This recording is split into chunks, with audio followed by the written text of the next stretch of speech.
ফাইন্নাহু ইয়াতি ইয়াউমাল কিয়ামাতি, কিয়ামতের দিনে তার জন্য কোরআন সুপারিশ করবে। সুবহানাল্লাহ। রাসূল সাল্লাল্লাহু আলাইহি ওয়াসাল্লামের পরিশুদ্ধ একটি হাদিস, যে হাদিসটিতে রাসূল সাল্লাল্লাহু আলাইহি ওয়াসাল্লাম বলেছেন, যে ব্যক্তি সূরা মুলুক তেলাওয়াত করবে সকাল সন্ধ্যায়, সূরা তেলাওয়াতকৃত ব্যক্তিকে জান্নাতে পৌঁছে দেবেন সুপারিশ করে।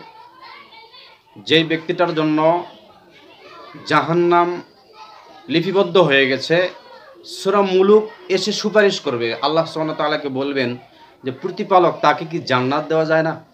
একবার বলবে।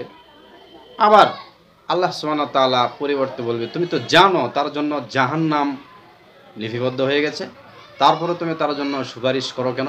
তখন সূরা মুলুক বলবে, প্রতিপালক, সে আমাকে তেলাওয়াত করেছিল সকাল এবং সন্ধ্যা। একবার নয়, দুইবার নয়, তিনবার সূরা মুলুক আল্লাহ রাব্বুল আলামিনের কাছে একই কথাই বলবে যে রব্বুল আলামিন, তাকে কি জান্নাত দেওয়া যায় না?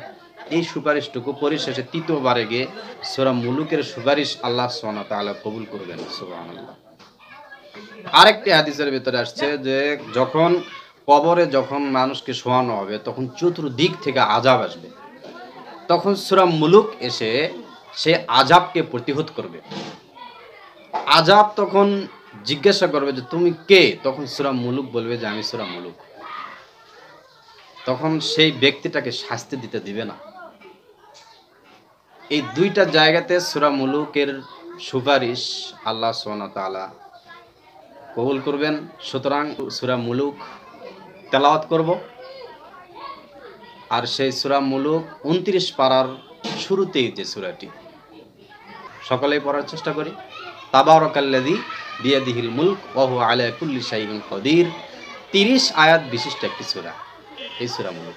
সকালেও পড়বেন, মাগরিবের পরে পড়বেন এবং ফজরের পরে পড়বেন, সকাল সন্ধ্যায় দুইবার। পরীক্ষিত একটি আমল এটি।